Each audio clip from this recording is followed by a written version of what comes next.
부자 되는 지름길, 가난 탈출 프로젝트 도기안의 경매왕 지금 시작합니다. 집중하세요. 쉿. 예, 저는 저희 대한공중면세협회 광주 호남본부를 맡고 있는 김재희라고 합니다. 예, 반갑습니다. 오늘도 새로운 오신 분들이 있네요, 이렇게. 예. 오늘은 저희가 그 토요 무료 알토란 강의를 지금 오늘 이제 3회째 시행하고 있는데요. 저희가 이 강의를 하는 목적은 그겁니다. 그동안 그 경매에 대해서, 법원 경매나 공매에 대해서 관심은 있었으나, 어디 가서 이렇게 무료 강의하고 이런 데가 별로 없잖아요. 광주에는. 특히나 없고, 거의 전무하다시피 하고, 하더라도 가면 강의, 그 법원 경매에 대한 내용은 한 20, 30%. 나머지는 자기네들 어떤 강의에 대한 어떤 홍보가 많더라고요. 그래서 저희 협회는 이제 전국적으로 그 본사를 서울에 두고 지사를 각 그 지역에 지금 오픈 예정이고 있고 뭐 그렇습니다. 근데 저희 이제 광주에서 어떻게 보면 이 지사격으로는 제일 먼저 문을 열었어요. 지난달 초에 문을 열었는데, 그래서 이제 많은 분들을 모시고 이렇게 그 경매에 대해서 경매란 이런 것이다, 뭐 이런 거를 홍보 차원도 하고 경매 어떤 저변 확대 차원에서 저희 무료 알토란으로 토요일 날 1시간 정도 이렇게 강의를 해드리고 있습니다. 법원 경매가 어떤 거를 하는 건 아시는 분? 오늘 새로 오셨는데. 법원 경매가 뭐죠? 아니, 편하게 말씀하세요, 편하게. 네. 참석은 안 해봤거든요. 예? 참석은 안 해봤는데 예. 듣기만 했지. 예. 그러니까 뭘 하는 데죠? 부동산을 사는 데죠. 부동산이잖아요. 예. 그러면 우리가 일반적으로 어떤 물건을 사러 갈 때 요즘 보통 어디를 가시죠? 뭘 사러 간다. 뭐 집에 필요한 마트로 가죠. 마트를 왜 가십니까? 예? 종류가 많고, 예, 또 싸고, 일반 어디 슈퍼나 이런 데보다 좀 싸죠. 예. 그럼 재래시장은 왜 안 가십니까? 재래시장도 싼데, 싼 것도 있고 비싼 것도 있는데, 예전에는 우리가 재래시장 갔죠. 예. 마트가 없을 때는. 마트가 우리나라에 처음 들어왔을 때는 그 미국식으로 창고형 할인 매장 해가지고 그냥 창고에다가 물건만 잔뜩 쟁여놓고 자기가 이제 필요한 거를 이렇게 사쓰고 이랬었죠. 근데 요즘에는 예전에는 그 창고형 할인 매장이었는데 이게 말이 바뀌어가지고 그냥 마트라고들 많이 하죠. 뭐 롯데마트, 이마트, 무슨 홈플러스. 그런데 인테리어도 꽤 깔끔하게 해놨어요. 요새는 어딜 가나 인테리어가 옛날처럼 그 초창기에 들어왔을 때처럼 지저분하거나 이런 데가 없어요. 그렇죠. 어떤 이제 금액은 좀 싸게 해주는데 인테리어까지 해주는 고급스럽게 해서 고객들이 편하게 이용할 수 있게끔. 그러니까 아무래도 재래시장보다는 이용률이 마트가 훨씬 급증했죠. 근데 중요한 거는 좋은 물건을 싸게 산다. 그런 목적 때문에 사실은 가시는 거죠. 그 집의 인테리어도 중요하겠지만. 자, 그러면 법원 경매란 게 뭐냐면, 저희 협회에서 처음으로 나온 말인데요. 부동산의 도매 시장입니다.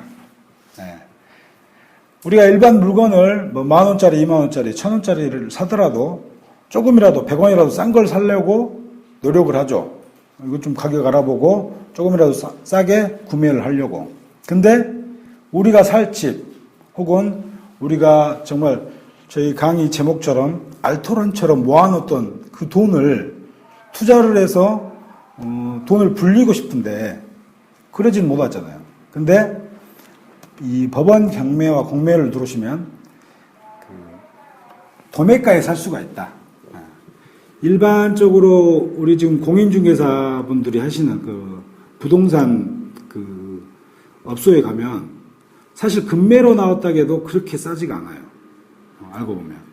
그리고 금매의 조건도 조금 가보면 집이 조금 안 좋다던가 아니면 뭐 좀 여러 가지 요인들이 있죠. 근데 법원 경매라는 거는 말처럼 법원에서 한단 말이죠. 국가가 한다는 말이에요. 국가가 한다는 게 뭐냐? 믿을 수가 있잖아요. 뭐가 잘못됐을 때 국가에 손해배상 청구를 할 수가 있고, 구매자 입장에서는 믿고 안심해서 살 수 있다. 근데 한 달에 한 번씩 20% 내지 30%씩 할인을 해준다. 1억짜리가 한 달이 지나니까 8천이 되는 거예요. 7천이 되거나. 근데 유찰이 돼서 또 한 번 그 2달째가 됐다. 그러면 그 8천에서 또 20%가 할인해서 뭐 한 6,200에, 6,800이죠. 이렇게. 우리 그 구매자들은 가만히 있는데 국가가 이런 좋은 부동산을 내놓으면서도 한 달에 한 번씩 할인 행사를 한다.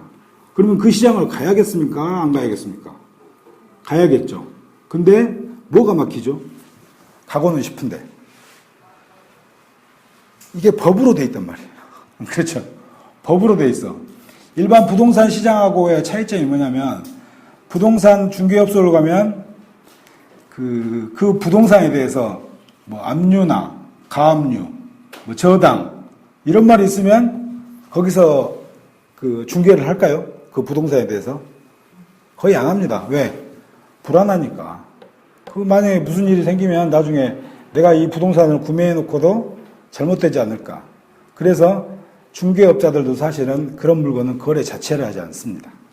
근데 법원에서는 그런 물건들을 가지고 20% 내지 30%씩 이렇게 할인을 해주면서 하는 시장이다. 그래서 부동산의 도매 시장이다라고 말씀드릴 수가 있습니다. 그래서 이거는 저희 협회 그 홈페이지인데요. 부자와 우리 그룹이라는 게 있고 이렇게 보시면 대한공매사협회 그리고 뭐 지금 공경매사 시험이라고 되어 있는데요. 이거는 지금 없어졌습니다. 저희 협회에서 주관하는 시험이었는데요. 이게 지금 공인중개사협회에서 좀 말이 많아가지고 이렇게 됐고 이제 행추 플러스 좋은 투자 여유로운 삶 이렇게 해가지고 몇 가지 이렇게 회사가 있습니다. 근데 처음에 대한공경매사협회 클릭합니다. 자, 여기 들어가시면 예, 들어오세요. 예, 편 앉으십시오. 예. 자, 이게 저희 협회 홈페이지입니다. 여기 보시면 www.covida.com입니다. covida.com. 이리 들어오시면 여기 들어오셔가지고 그 회원가입을 무료로 하시고 저희 협회가 이런 데구나. 여기 보면 이 동영상 강좌도 있죠. 아니 그대로 놔둬봐. 협회 홍보 영상이 있고요. 이렇게 강의들이 있습니다. 이 강의들이 어떤 이 법원 경매에 대한 것들을 이렇게 동영상으로 또 찍어서 이렇게 강의를 하고 있습니다. 금액은 뭐 그렇게 비싸진 않습니다. 그리고 저희 이제 오픈했다고 이렇게 돼 있네요. 이것도 한번 보시고 이런 것들 한번 들어와서 읽어보세요. 이렇게 보시고 자 다음 이런 협회가 저희가 있고요. 행복축구. 행복축구연합에서 이게 이제 저희 그 법인 투자회사입니다. 예를 들어 어떤 그 금액이 큰 거, 예를 들어 100억이나 200억이 넘는 이런 것들 있죠. 이런 것들은 개인이 혼자 하기가 힘들거든요. 그럴 때 저희가 이제 공동으로 한번 해보자는 의미로 만든 그룹이고 아니면 개인이 소액 그러니까 뭐 1,000만 원이 됐든 1억이 됐든 그 정도의 금액 가지고도 도전해 볼 수가 있는 물건들이 많이 있습니다.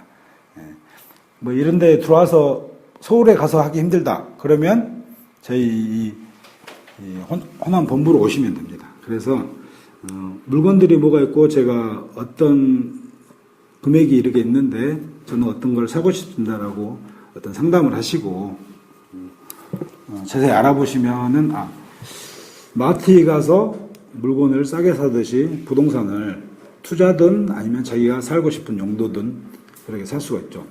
근데 어제 지금 한 며칠째 계속 기사가 나오던데요. 광주 전남이 특히 광주가 아파트 부동산 경매가 낙찰가율이 굉장히 높아졌어요. 전국에서 전국 대비 약 10에서 15% 높아졌더라고요. 그래서 지금 한 97, 8% 거의 혹은 103%에서 120%까지도 되더라고요. 그렇게까지 해서 아파트에 살 것인가 아니면 조금 저렴하게 내가 빌라나 단독을 가볼 것인가 이런 것들은 어떤 자기 자신의 그 자금의 규모와 그거에 맞춰서 한번 상담을 받아보시는 게 가장 좋겠죠. 자, 그리고 다음 좋은 투자. 좋은 투자도 아까 그런 맥락입니다. 이게 이제 좋은 투자 이게 지금 아까 말씀드린 행추보다 이게 이제 더 투자에 대해서 좀 더 디테일하게 설명을 해드리고 그렇게 되어 있는 겁니다. 이런 것들을 지금 이렇게 한번 펀드도 이렇게 저희가 만들어 놨는데요. 이게 다 부동산에 대한 어떤 펀드입니다. 다른 게 아니고 일반적으로 저희 협회에서 이제 재테크를 말씀드릴 때 주식이나 일반적인 펀드에 대해서는 저희 협회에서는 부정적으로 보고 있습니다. 왜냐하면 재테크의 가장 중요한 속성이 원금 보장이고 그리고 스피드 있게 돈이 불려나가야겠죠. 근데 사실 주식을 하시는 분들을 보면 1억을 투자했다가 그게 9천이 되고 8천이 되고 5천까지 떨어졌으면 한없이 실망을 하다가 한 6천, 7천으로 다시 올라가면 막 좋아하더라고요. 자기 원금은 다 까먹었는데. 근데 이 부동산에서 사면 아까 말씀드린 것처럼 20에서 30% 싸게 혹은 그보다 2번 유찰되고 3번 유찰되면 더 싸게 40%, 50%의 물건을 구매하면 샀을 당시의 시세 차익이 있겠죠. 그래서 차익이 있고 그리고 또 거기에 있는 집을 월세를 내준다거나 전세를 내주면 그 자본금을 가지고 또 다른 재투자를 할 수도 있고 그런 메리트가 있는 겁니다. 자, 이렇게 좋은 투자라는 게 있고요. 다음 안 더우세요?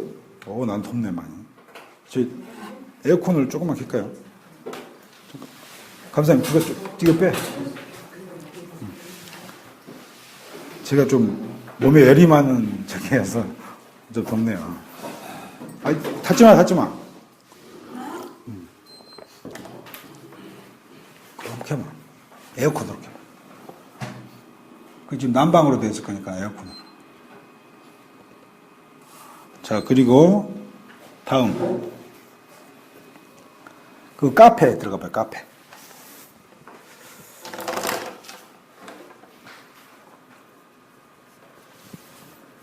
협회 카페 여기. 그리고 여기 지금 이분이 지금 저희 협회장님이십니다. 도기한 씨라고 협회장님 사진이고요. 다음에 들어오면 카페들 있죠. 카페 여기도 이제 무료로 가입이 돼서 법원 경매에 대해서 자세한 이야기들이 있습니다. 여기 올려봐 이렇게. 그러면 최근 걸 보기 막 이런 거 있죠. 회원센터 이렇게 등업을 하시고 이렇게 하시고 이런 것이 쭉 이렇게 있고 이런 거 한 번씩 읽어보시면 돼요. 들어가서 법원 경매라는 게 뭐구나. 무료 경매 상담 이런 거 있고 이렇게 있고 여기 보시면 저희 호남본부의 카페가 여기서 같이 연동이 되게 되어 있습니다. 여기 들어서 이렇게 한 번씩 보시면 될 것 같고요. 그리고 다시 내려봐. 위로 올려. 맨 위로. 여기 이제 책이 이렇게 있죠. 부자 마인드를 까발려주마 경매를 배웠습니다. 경매 성공비법. 이 세 권은 한 번쯤 읽어보시기를 권해드릴게요. 여기서 사실 구매도 좀 싸거든요. 협회 회원에서 등록하시면. 그러면 내가 법원 경매를 통해서 투자를 하거나 어떤 재테크를 하고 싶은데 그거에 대해서 어떤 첫 번째 중요한 게 마인드라고 저희 협회에서는 생각을 하거든요. 근데 그 마인드에 대한 말들을 많이 써놨고요. 이 경매를 배우러 왔습니다. 똑똑똑은 그 경매에 대한 기초 상식, 내가 막연히 알고 있던 어떤 지식보다 정말로 좀 더 구체적으로 할 수 있는 어떤 상식들이 들어있는 내용들이고요. 여기는 우리 그 독일 협회장께서 직접 그 성공했던 그 성공 비법들을 써놓은 겁니다.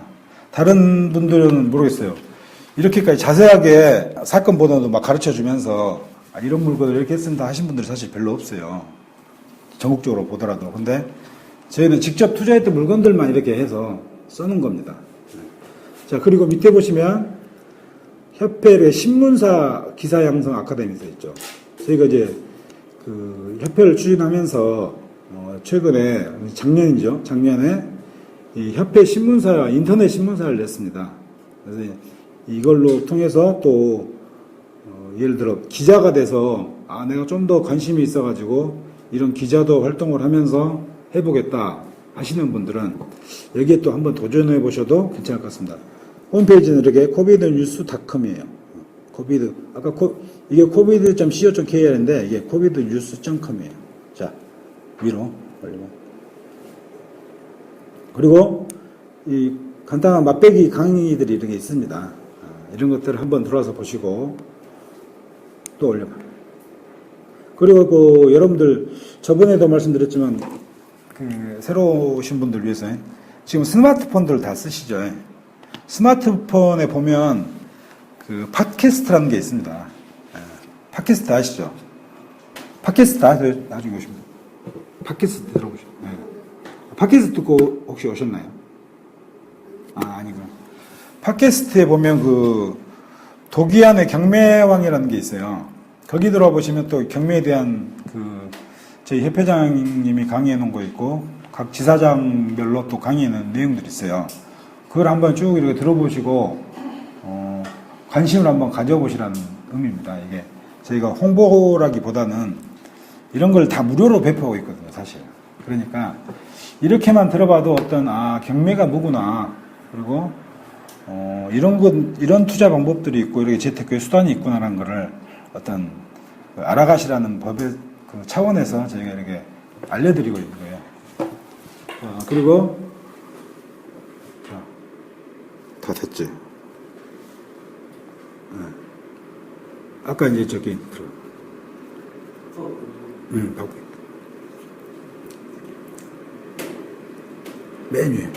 메뉴로. 잠깐. 파워포인트 들어가면 되지. 맨 위에 거. 됐어. 크게. 예. 갖고 오늘은 아까 그 정보 사이트를 이렇게 좀 설명드렸고요. 용어를 이제 말씀드릴게요. 아까 이렇게 홈페이지가 있고, 뭐, 행복 추구권이 있고, 좋은 투자라는 게 있고, 이렇게 있고. 자, 이게 이제 뭐냐면, 스피드 옥션이에요. 법원 경매를 하시려면 가장 기본적으로 보셔야 될 게 뭐냐면, 대법원 경매 정보 사이트입니다. 그거는 정부에서 운영하고 있는 거예요. 법원에서. 근데, 거기에 내용을 보시면, 그 예전에는 정말 그 사건 번호하고 어떤 금액 정도, 평수 정도만 해놨는데, 요새는 거기서도 꽤 나름대로 일목요연하게 정리를 많이 해놨어요. 근데 그것보다 더 편하게 볼 수 있게, 그리고 권리 분석까지 해놓은 곳이 여기 있습니다. 그 중에 이제 저희 협회에서 이거는 지원을 받아서 하는 거예요. 여기 입구에도 그 보시면 게시판에 있고 여기도 있는데 이렇게 그 금액을 많이 할인해서 이렇게 해드리고 있습니다. 그러니까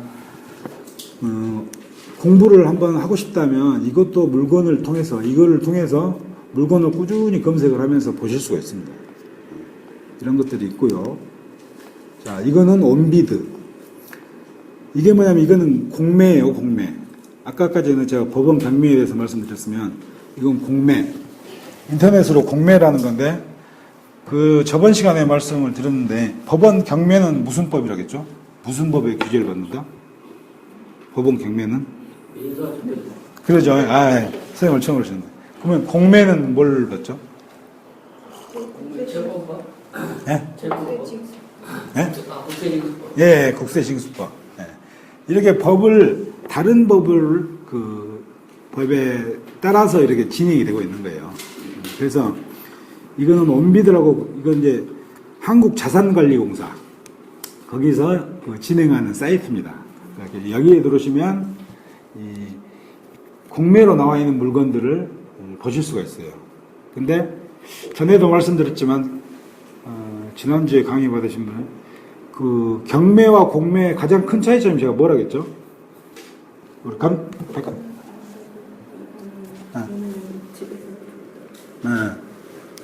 그지 입찰을 할 때 법원 경매는 법원에 직접 가야 된다. 공매는 여기 인터넷에서 한다. 입찰을. 그렇죠. 기억나시죠, 판사님? 네. 자, 이런 것이 있고, 또 큰 차이점이 또 제가 뭐라고 했죠? 할인. 할인이 어떻게 된다? 할인이 법원 경매는 그 낙찰가에, 그때 그 감정가에 그 20% 내지 30%씩 떨어지는데, 원비도 이 공매는 최초 가액에, 최초 1억이다. 1억이면 10%씩. 일주일에 한 번. 법원 경매는 한 달에 한 번. 그 차이가 있다는 거죠. 그리고 법원, 이 공매는 그래서 일주일에 한 번씩 10%씩 떨어지는데 1억이 9천이 되고 그 최초 가액, 그러니까 1억에 대해서 계속 10%씩 떨어지는 거예요. 1억, 9천, 8천, 7천, 6천 이런 식으로. 근데 법원 경매는 그게 아까 아니었죠. 1억이면 8천이 되고 8천에서 또 80%. 그럼 그 다음 금액에서 또 80% 이런 식으로 해. 그렇게 된다는 거. 그런 차이점이 있어요. 그리고 또 한 가지 마지막 큰 차이점. 경매는 집행관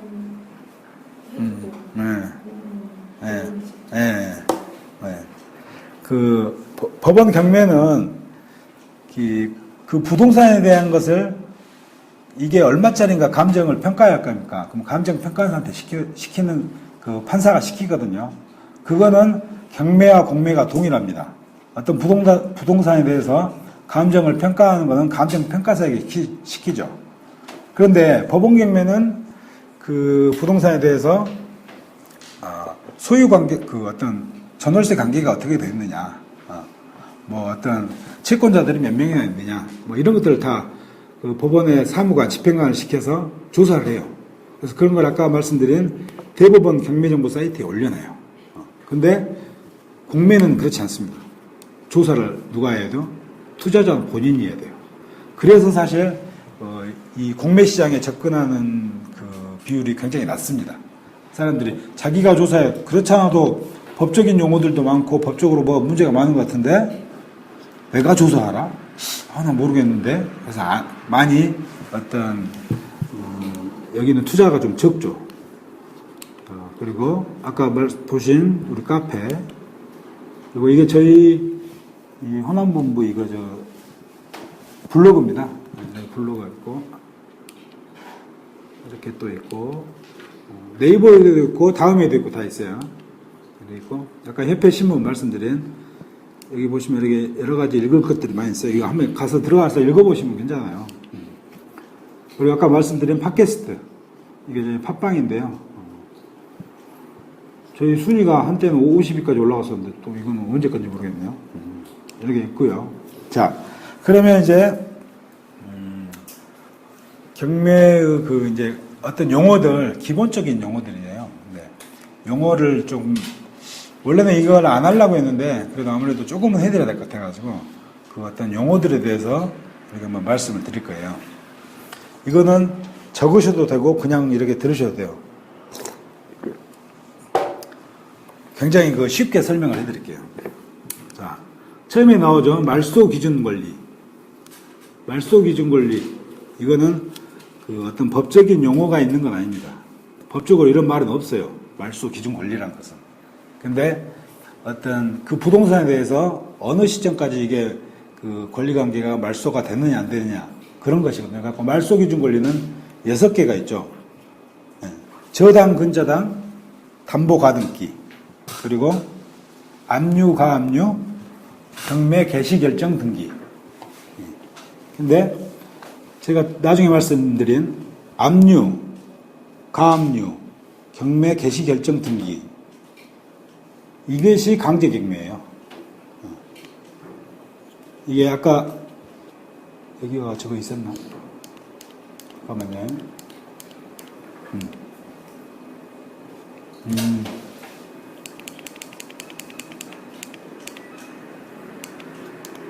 맞네.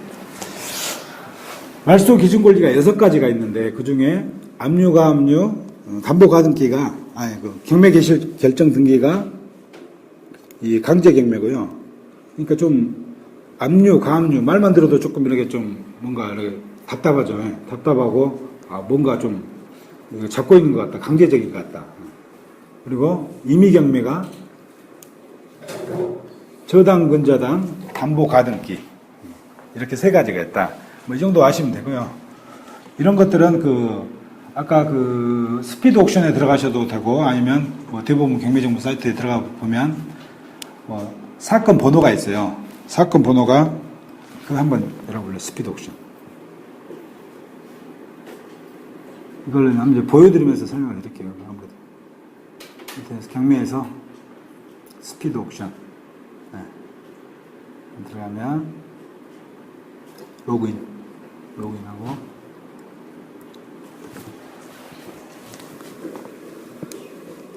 닫고 그냥 검색하기. 여기를 누르면 자 올려 이렇게 있죠. 이거 하나 눌러봐. 아무거나. 이걸 좀 이렇게 옮겨봐. 잡고 이렇게 옮겨봐. 이거 안 보이네. 아니 이걸 통째로 이쪽으로 옮겨보라고. 메뉴에 잡고 2개로 메뉴 해봐. 그냥 메뉴 해봐. 메뉴 올려봐. 손가락 2개로 올려. 이게 F를 처음 해봐서 맥북 에어를 처음 해보니. 자 여기 보시면 자 2014경 4366 하고 임의라고 되어 있죠. 아까 제가 좀 전에 말씀드린 거 있죠. 임의 경매. 이거는 임의 경매로 하는 거다. 이게 뭐냐면 저당, 근저당, 담보 가등기에서 실시되는 경매예요. 그런 내용을 말씀드리고 아까 이런 것이 이제 보시면 근저당이라고 되어 있죠.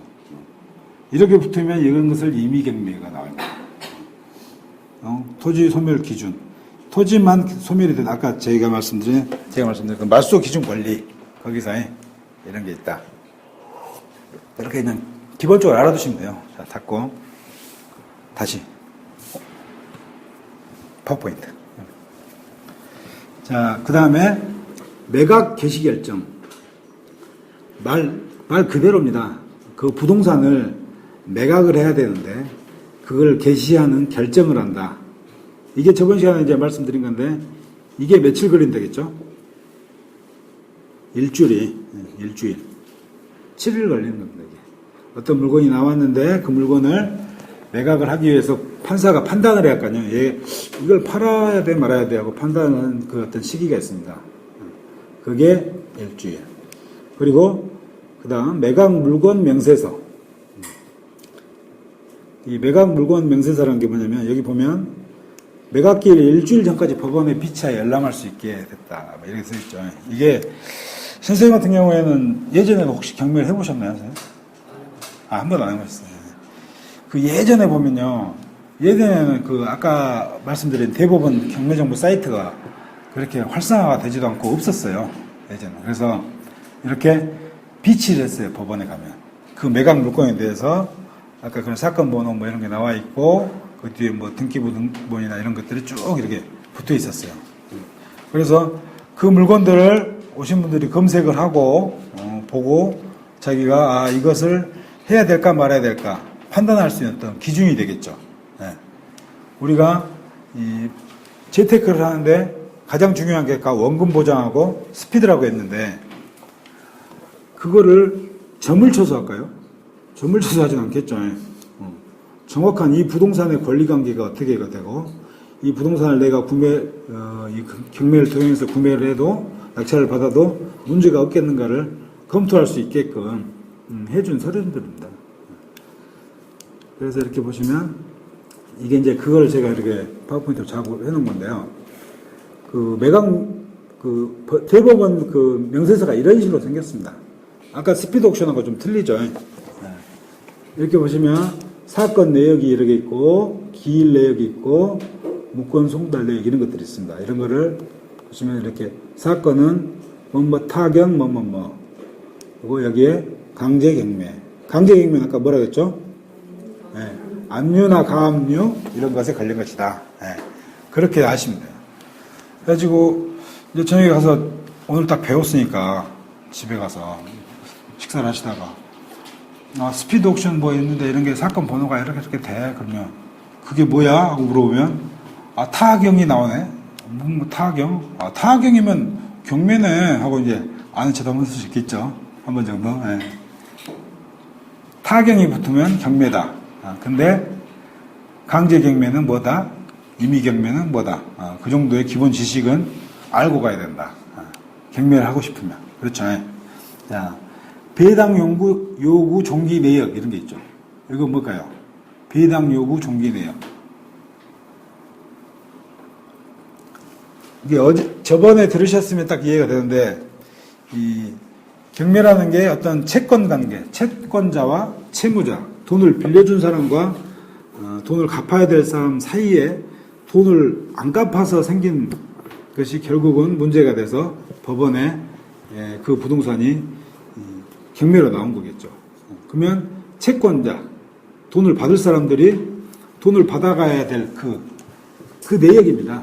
그러면 이 사람들이 종기일은 이날까지 종기 신청을 하십시오. 돈 받아갈 사람 빨리 법원에 신고하시오. 그 말이에요. 쉽게 말해서. 그걸 해놓은 거고요. 물건 내역은 이런 식으로 쭉 돼 있고요. 이제 뭐 감정가가 얼마고, 최저 매각액이 얼마고, 이런 거는 쭉 써 있어요. 뭐 대충 이 정도만 하시면 되고. 자, 그 다음에 매각기일. 매각기일은 말 그대로 물건을 파는 날짜. 그렇죠. 그리고 매각 허브 결정. 아까 매각 개시 결정이 있고 매각 허브 결정이 있죠. 이게 연속으로 이어지는 거죠. 저번 주에 들으신 분은 아시겠지만 매각 개시 결정하는 게 일주일이고 이게 이 부동산을 팔까 말까 판사가 생각하는 것이 일주일이에요. 근데 일주일씩 할까요? 사실 아니죠. 근데도 일주일이나 걸려요. 판사 우리 많이 배우신 분들은 왜 그런지 모르겠어요.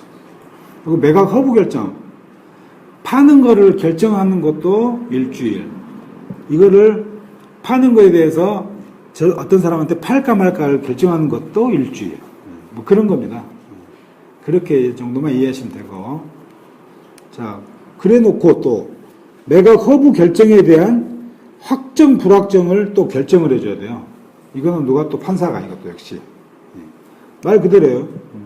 어떤 부동산을 팔 거를 결정을 했는데 그거를 확정할까 말까 이런 경우들이 있습니다.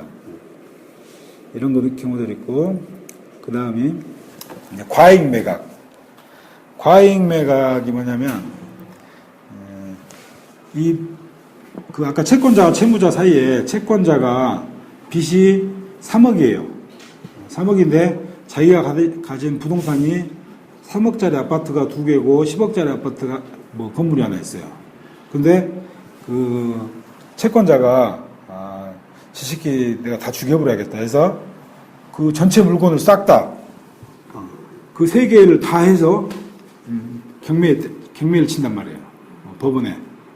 나 이렇게 해서 돈 받을 게 3억인데 이 사람 부동산 전부 16억을 다 해서 3억을 받아야겠다라고 경매를 쳐요. 그러면 판사가 이제 판단을 하겠죠. 판단을 하는데 이 사람이 받을 돈은 3억인데 이 물건 이 사람이 가진 부동산 전체에 대해서 다 이렇게 했네. 그러면 이건 안 된다. 이건 그렇죠.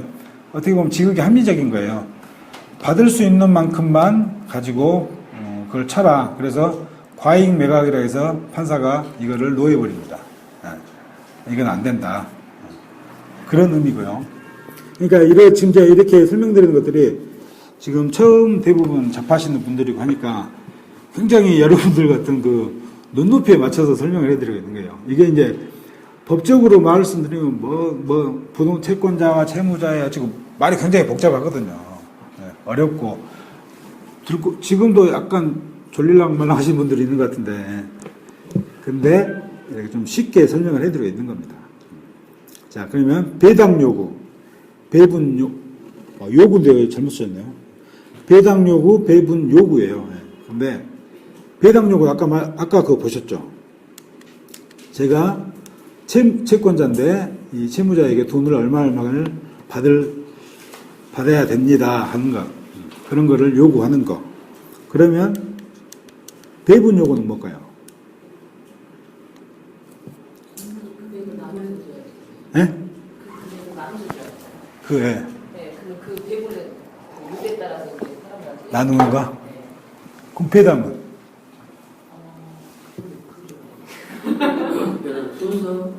순서. 예.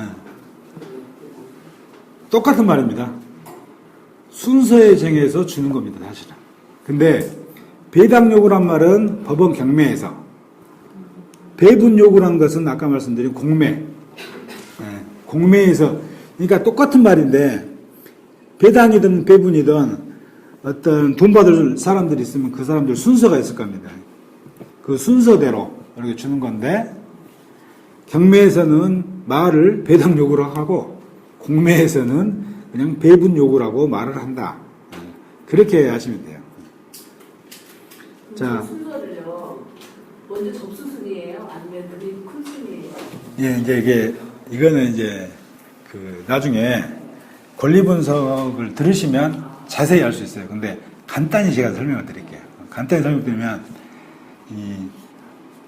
그 부동산에 대해서 뭐냐면 그 물권과 채권이 있습니다. 이게 그 민법에 보면 물권은 채권에 비해 앞서요. 선순위지. 그러니까 물권을 가진 사람이 먼저 받아요. 그리고 채권을 가진 사람은 후순위예요. 나중에 받는 거예요. 근데 물권 중에서도 누가 먼저 받느냐? 그거는 방금 말씀하시는 먼저 그 부동산에 먼저 기입이 된 놈. 이 물건을 내가 먼저 근저당을 잡았다. 뭐 이런 거에 그런 것들이 있고, 채권인데도 먼저 받는 사람들이 있어요. 원래 물건은 채권보다 앞서지만 뭐 그런 법이 있어요. 그거는 이제 말 그대로 못 사는 사람들. 정말 나는 이거 뭐 3천만 원에 3천에 얼마 이렇게 살고 있는데, 아니 2천에 얼마라고 하죠? 1천에 얼마라고 하죠? 1천에 30 이렇게 살고 있는데, 나는 이 돈 1,000만 원 뺏겨버리면 나는 끝납니다. 우리가 살 수도 없어요. 그러면 그런 사람들을 구제를 해줘야겠죠. 그게 이제 주택임대차보호법에도 있고 뭐 있는데, 그거는 이제 자세한 거는 이제 권리분석 시간을 통해서 배우시고 말고, 이 정도면 대충 이해가 되셨죠? 그런 겁니다. 그리고 기간입찰, 기일입찰. 자, 말 그대로예요. 기간을 두고 이 부동산에 대해서 이 부동산이 일주일 동안 팔랍니다. 일주일 동안 입찰을 하십시오. 그런 말이고, 기일 입찰. 어느 날 하루, 5월 1일이면 5월 1일, 6월 1일이면 1일, 이날 하루에만 와서 하십시오. 그래가지고 예전에는 이 법원 경매, 요즘도 간간히 하나씩 있는데요. 예전에는 이 처음에 기간 입찰을 썼었어요. 근데 누가 안 와. 모르겠어요. 우리나라 사람들은 그런 것 같아요. 이거 또 기간 입찰이라는 거는 기입 입찰에 비해 서류가 좀 복잡해요. 그래서 뭐 은행에 미리 돈도 내가지고 그 영수증도 있어야죠. 또 어떤 자기 어떤 뭐 등본이나 뭐 이런 것도 있어야 되죠. 이런 것도 여러 가지가 있었어요. 근데 그렇게 하다 보니까 어떻게 보면, 그러니까 이건 어떤 그 법원 입찰 방법의 실패라고 할 수 있어요. 근데 이런 건 실패가 된 거고, 요즘 이제 기일 입찰, 거의 기일 입찰인데요. 그 사람들이 그런 것 같아요. 돈을 가서 내 돈 바로 한 방에 탁 내고 와. 되면 되고 말면 말고. 이런 걸 우리나라 사람 좋아하지. 어떤 기간을 두고 하는 것은 그닥 안 좋아하고, 또 거의 법원까지 가야 되고, 서류도 복잡하고. 근데 공매는 또 그건 아니죠. 공매는 공매는 인터넷으로 간다겠죠. 거의. 그러니까 그거는 좀 기일보다는 기간을 좀 두고 많이들 하고 있어요. 자, 그 다음. 졸리신가요? 네? 기지개 한번 쫙 피실까요? 이게 처음 듣고 생소해서 좀 이상하고 뭐 그럴 거예요. 근데 이렇게 좀 제가 사실은 쉽게 설명을 드린 거니까 아, 이런 게 있구나 하고 이해를 하신 쪽으로 이렇게 가시면 좋습니다. 자, 매수 보증금이라고 있죠. 최저 매각 가격의 10%. 보증금이에요, 보증금. 내가 사고 싶은데, 법원 그 물건에서 사고 싶은 거에 10%. 그러니까 1억짜리가 8천이 됐다. 경매에서는. 그럼 8천에 10%. 근데 공매는 또 뭔 차이가 되겠죠? 예? 1억짜리가 9천이 됐어. 근데 9천에 10%가 아니고, 근데 나는 1억을 쓰고 싶어. 공매는 자기 입찰가의 10%, 경매는 매각 가격의 10%. 그 차이가 있다. 아까 이 차이는 말씀 안 드렸네. 근데 뒤에 보면 이제 재경매 시 최저 매각 가격의 20%. 재경매라면 20%를 해야 돼요. 근데 재경매가 뭘까요? 재경매는 뭘까요? 네? 유찰돼서 다시 하는 거? 그럼 매번 재경매일까요? 했다가 한다는데 안 한 거. 했다가. 그게 유찰이지? 네. 어떤 물건을 1억이야. 근데 이게 아무도 도전을 안 했어. 그러면 그게 유찰됐다 그러죠. 이거는 낙찰을 했는데 유찰도 재경매일까요? 재경매란 건 뭐냐? 누가 이 물건을 낙찰을 받았어요. 근데 잔금을 안 치렀어. 잔금 기회에 대해 잔금을 안 치는 거야. 그러면 그게 재경매가 되는 거예요. 그때 재경매다. 네. 뭐라고요? 재경매가 뭐다? 낙찰 받았어요. 네. 재경청이라고. 네. 그렇죠. 네. 확실히 기억하겠죠. 네. 재경매와 유찰은 그 차이점이 있습니다. 그때는 매각 가격의 20%를 내야 된다. 네. 이렇게 하시면 되고. 자. 이거 오타 났네. 이중입니다. 이중. 이게 겹칠 중자거든요. 이중경매, 공동경매. 이중경매는 뭐냐? 내가 3억짜리 집을 신한은행에도 대출받고, 국민은행에도 대출받고, 뭐 이렇게 받았어. 근데 신한은행에서도 쳤어.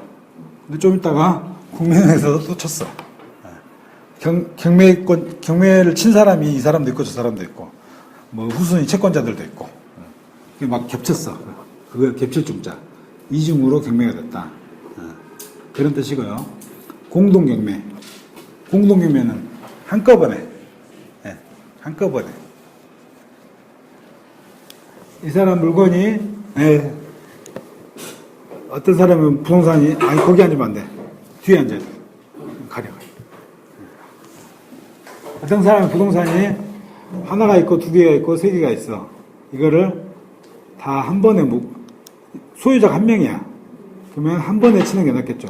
이 사람 치고 저 사람 치고 쳤는데. 그래서 한 번에 묶어서. 근데 아까 보신 뭐하고 들리죠? 좀 겹치죠? 과잉 매각. 과잉 매각 아까 뭐였죠? 자기가 가진 부동산보다 받을 돈이 적으면서도 그걸 통째로 치는 걸 과잉경매. 공동경매는 이 사람 빚이 다 찼어. 물건이 몇 개 많아. 하지만 이거 다 쳐야 돼. 그때 그걸 다 묶어서 쳐버리자. 판사가 보기에. 한 사람 거니까. 그럴 때 공동경매. 뭐 그렇게 이해하시면 되고. 자, 최고가 매수 신고인. 차순위 매수 신고인 있죠. 최고가 매수. 최고가. 낙찰 1억이 5천이 됐어. 근데 9천만 원 썼어. 그럼 그 사람이 되는 거예요. 그 사람이 신고한단 말이에요. 그 사람이다 이거야. 최고로 높은 가격으로 낙찰을 받은 사람. 그러면 차순위 매수 신고인은 뭘까요? 다음 차자죠. 다음 차자. 두 번째로 된 사람. 그러면 1억짜리가 자 5천이 됐는데 내가 8천을 써서 했어요. 근데 내가 그 다음 사람이 5천이야. 그럼 그 사람도 차수니까요. 그래, 만약에 그렇게 한다면 저 같은 경우에는 5천, 8천 더 쓰고 5천 더 쓰고 해서 저 차순위에서 먹겠죠. 앞에 그 빼불고. 그럼 차익만 해도 벌써 3천인데. 근데 이런 꼼수를 국가가 알까요? 모를까요? 아, 이렇게 장난할 수도 있겠구나. 그렇겠죠. 국가 알겠죠, 당연히. 그건 상식적인데. 그래서 차순위란 건 뭐냐면, 좀 더 쉽게, 자, 2억짜리인데 1억에 샀어. 그리고 내가 최고가예요. 근데, 돈을 못 냈어. 그럼 차순위가 해야 되죠. 근데, 그 1억에 대해서, 아까 2억에 대한 보증금, 2천이죠. 2천보다 넘는 사람. 그럼 얼마야? 8천보다 넘는 사람. 알겠죠? 이해가 안 되신가요? 1억이야. 1억인데, 1억이, 그냥 물건이 1억이라고 칩시다. 낙찰가가 1억인데, 보증금면, 거기에, 최저 금액이 1억이었어요. 그러면 보증금이 1,000만 원이죠. 그죠? 근데 내가 낙찰을 1억에 받았어. 근데 내가 돈을 못 냈어. 그러면 그 다음 사람이 누구냐면 1억에서 1,000을 뺀 9천만 원보다 더 쓴 사람. 그 사람을. 왜? 보증금 10%보다 더 많아야 누가 장난을 못 치는다.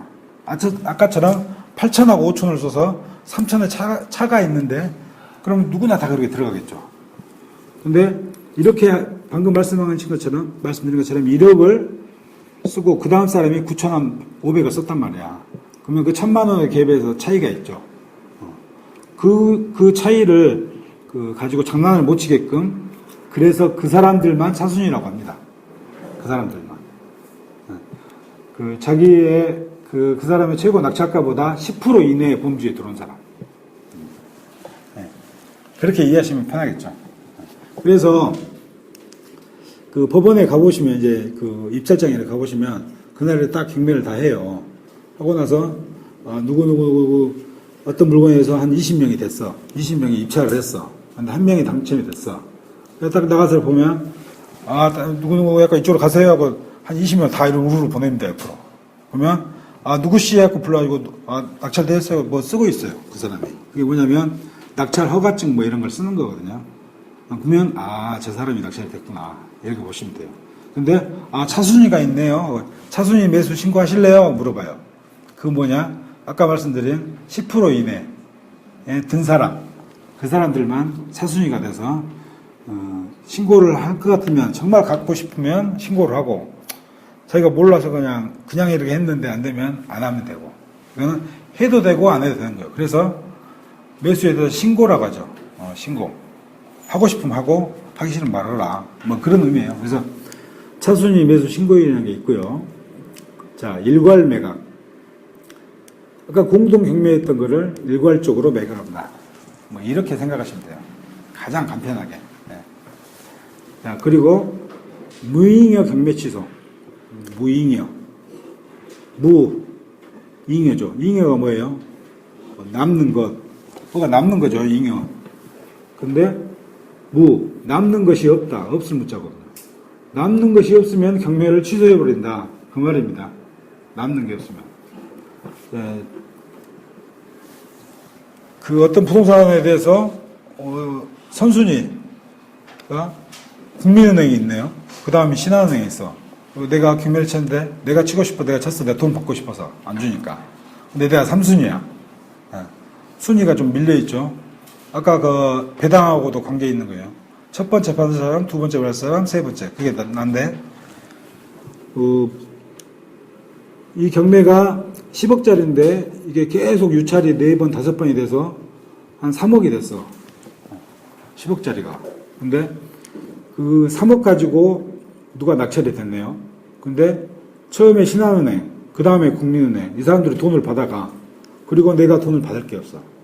나는 잉여가 없단 말이야. 무잉여. 남는 게 없어. 판사가 보니까 돈을 못 가져가는 그 배당권자들이 너무 많은 거예요. 그러면 어떻게 할까요? 경매를, 이건 안 되겠다. 너무 돈 받아가는 사람이 적다. 이럴 때는 경매를 취소시켜버리기도 합니다. 예. 판사가. 뭐 그렇게만 알고 계시면 돼요. 자, 그리고 재경매. 아까 재경매는 아까 했죠. 재경매가 뭐다? 네? 잔금을 납부 안 했을 때 하는 거다. 자, 그리고 법정 매각 조건, 특별 매각 조건이겠죠. 법정 매각 조건은 뭐죠? 아까 말씀드린 이거는 일반적인 룰입니다. 법적으로 이 부동산은 20%씩 떨칠랍니다. 할인이 20%씩 들어갑니다. 어떤 그런 조건들. 일반적인 조건이죠. 보통 20% 아니면 30%거든요. 그래서 그런 조건을 말하는 거예요. 법정 매각 조건. 그리고 특별 매각 조건. 이 부동산에 대해서 뭔가 좀 특별한 그 원인들이 있어. 그러면 그거에 대한 조건을 붙여놓은 거예요. 아까 그 스피드 옥션이나 대법원 경매정보 사이트면 이런 란이 있어요. 특별 매각 조건이라고.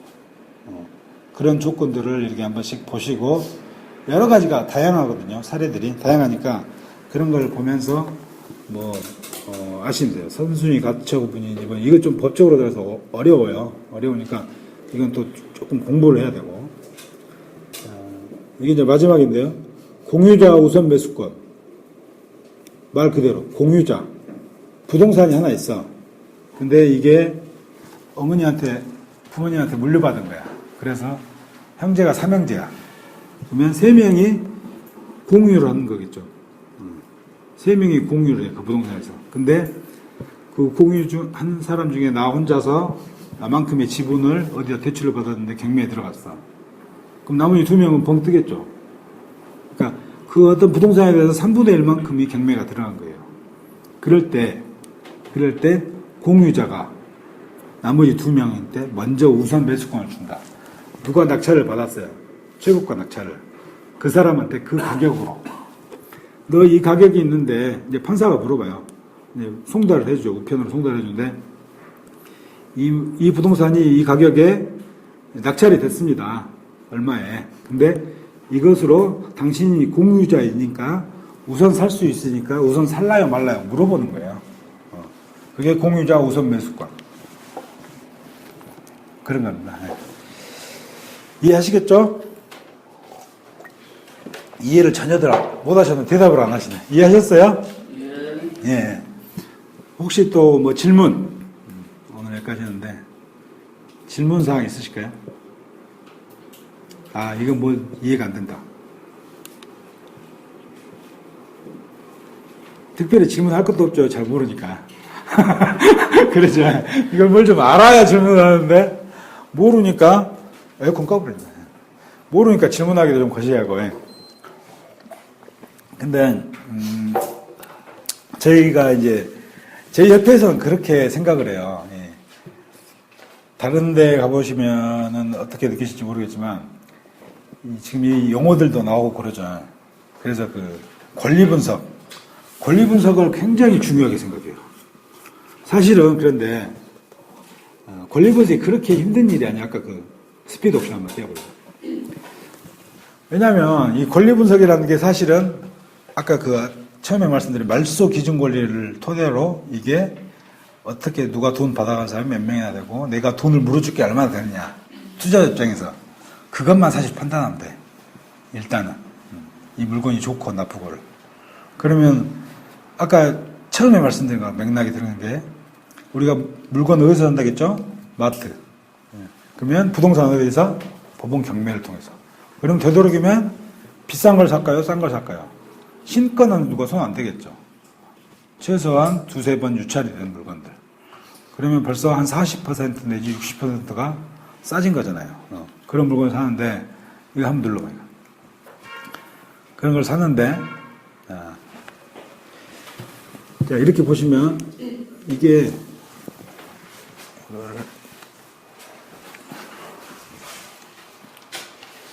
이렇게 하겠네. 이렇게 보시면 자, 이 물건에 대해서 이제 이렇게 써놓은 거예요. 자, 2014경 이게 번호고 이게 이 물건에 대한 번호고 임의경매 아까 말씀드린 저당 근저당 근저당에 의해서 된 거죠. 임의경매고 매각기일이 5월 26일이다. 5월 26일 내일 모레네요. M으로 되는데, 자, 신건인데 4차, 5차, 이번에 4차까지 나왔네요. 그래가지고 9억 9천짜리, 9억 8천짜리가 3억 3천 6백 이런 거 좋죠. 왜냐하면 일단 시세 차익이 크니까. 근데 중간에 보면 누가 낙찰을 받았어. 근데 아까 우리 지금 재경매하고 똑같은 거죠. 미납했네. 근데 이것도 기간이 보면 4월 3일이고 다시 나왔는데 5월 26일이죠. 근 한 달이 넘죠. 이렇게 기간을 줘요. 기간을 주는 이유는 다시 다 이야기를 해야 돼. 그 채권자들한테.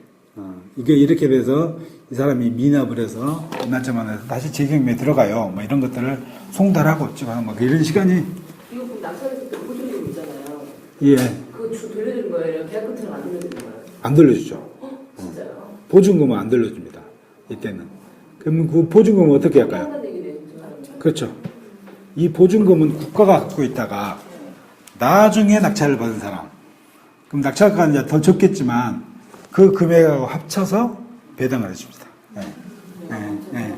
그러니까 국가가 그걸 먹진 않아요. 근데 공매에서는 그거를 꼴깍 해버립니다. 뭐 그런 게 있습니다. 네. 공사법의 그 같은 적인데 그런 차이가 있습니다. 네. 그런 거 아시겠죠? 네. 이런 걸 클릭해 보시면 이제 막 이게 이거 부동산에 대한 이런 게 나오고 이렇게 나와요. 그래서 아까 갑시다. 뭘 설명해 드리려고 지금 이야기가 빠졌지? 응? 권리 분석아. 쭉 올려봐야지. 이렇게 돼 있고, 스톱. 자, 스톱. 뭐가 좀 복잡하죠? 보시면 봐봐. 소유권이 이 사람인데, 근저당이 잡혔고, 소유권, 근저당, 위경매, 저당, 압류, 저당 질권. 그런데 김태욱이라는 사람이 언제 돌아가지고 뭐가 있고, 이명희도 있고, 뭐 이렇게. 이 사람은 이제 별로 없네요, 그 얘기는. 그러면 이 사람은 여기가 있음이라게 돼 있죠. 뭐가 있다는 소리죠? 이 사람은 2003년 10월 22일 날 전입을 했죠. 근데 이건 건물에 전입을 한 거죠. 그러면 토지 소멸 기준이 있고 건물 소멸 기준. 아까 제가 처음에 말씀드린 말소 기준 권리가 이 두 가지예요. 근데 건물에 대한 소멸 기준이 2010년이죠. 근데 이 사람은 2003년에 들어왔어. 그러면 이 사람은 뭔가 돈을 받아가야겠죠. 그런 거예요. 이게 선순위 세입자예요, 이런 사람들. 뒤에 보면 이 사람은 없어. 왜? 전입도 안 했고, 뭣도 안 했어. 근데 또 이 사람도 이상하죠. 뭐가 이상하냐. 확정이나 배당도 안 했어. 근데 이 사람의 전월세 관계도 몰라. 금액 신고도 안 했어. 계약서도 없는 것 같아. 그럼 이 사람이 길까요, 아닐까요? 판단해야겠죠. 뭐 그런 것들. 자, 다시 메뉴로. 이런 것들을 이제 보는 거예요. 근데 사실 이런 걸 보는 것은 시간이 얼마나 걸릴까요? 책상에 앉아서 한 2-3시간 하면 되겠죠. 저 같은 경우에는 5분. 금방 하는 거예요. 다 이렇게 분리분석 원리 해주는 사이트가 아니잖아요. 대부분 다 이런 식이에요. 해줘. 근데 이거를 믿어야 된다, 믿지 말아야 된다. 공매는 이런 게 아예 없고. 믿어야 되는데 100% 믿지 마라. 이런 것은 이제 실제적으로 조사를 해봐야겠죠. 그럼 그 조사 기법들이 있어야겠죠. 그런 걸 또 이제 배워야겠죠. 왜? 알토란 같은 내 돈을 투자를 하는데 그냥 점쳐서 할 수는 없잖아요. 정말 합리적으로 내가 의심을 해보고 합리적으로 판단을 한 다음에 이게 진짜 돈이 되겠다 싶으면 들어가야겠죠. 그런 것들을 저희는 말씀드립니다. 근데 이게 근저당은 뭐고 권리분석은 소유권 저 올려봐. 아까 보면 뭐 말이 많아요. 뭐 임의 경매고 뭐 근저당, 저당, 압류 막 이런 거를 언제 다 이게 근저당의 뜻은 뭐고 저당의 뜻은 뭐고 그런 거 알 필요가 있을까요? 투자하는데 기준이 어디고 이 정도에서 여기 밑에 후순위들은 돈 못 받고 위에 받는데 그 중에 저렇게 선순위 세입자가 있는데 이 사람이 돈을 어떻게 받고 그 정도만 딱 알면 되니까 투자자 입장에서 아시겠죠? 참 생각보다 쉽습니다. 근데 어떻게 해야 쉬울까요? 알아야 쉽겠죠, 알아야. 자, 그러면 보건경매 고수가 되고 싶다. 그러면 어떻게 해야 될까요? 열심히 공부해야겠죠. 어느 정도의 공부가 필요합니다. 근데 어떤 공부를 해야 돼요? 저희가 우리 이제 뭐 애들 낳고들이 사시겠지만 그 애들이 중학교, 고등학교 열심히 공부해서 대학을 가는데 얼마나 열심히 공부해서 합니까? 수능시험 공부 얼마나 열심히 합니까? 고3들. 근데 그 노력에 반만 해도 된다. 쉽게 말씀드려서. 그 정도만의 어떤 노력으로도 돈을 벌 수 있는데 그 정도 노력도 안 하려고 하더라. 이상하게. 법원 경매만 들어오면. 우리가 영어를 공부해도 여태까지 공부하신 걸 당해보면 대부분 12년 이상씩은 하셨어요. 그렇죠? 중고등학교 6년에 대학교 10년, 뭐 왔다 갔다 2년. 그렇게들 영어를 공부를 학원에서 돈 내고 하고 하는데 영어 잘하세요, 지금? 영어 다 하시는 분 혹시? 다 프리토킹 되세요? 잘 안 되죠. 그렇게 돈 내고 한 것도 안 되는 말이야. 근데 알토란처럼 모아둔 내 돈을 가지고 투자를 하는데 그 정도의 반의 노력도 안 하고 한다. 그건 좀 문제가 있겠죠.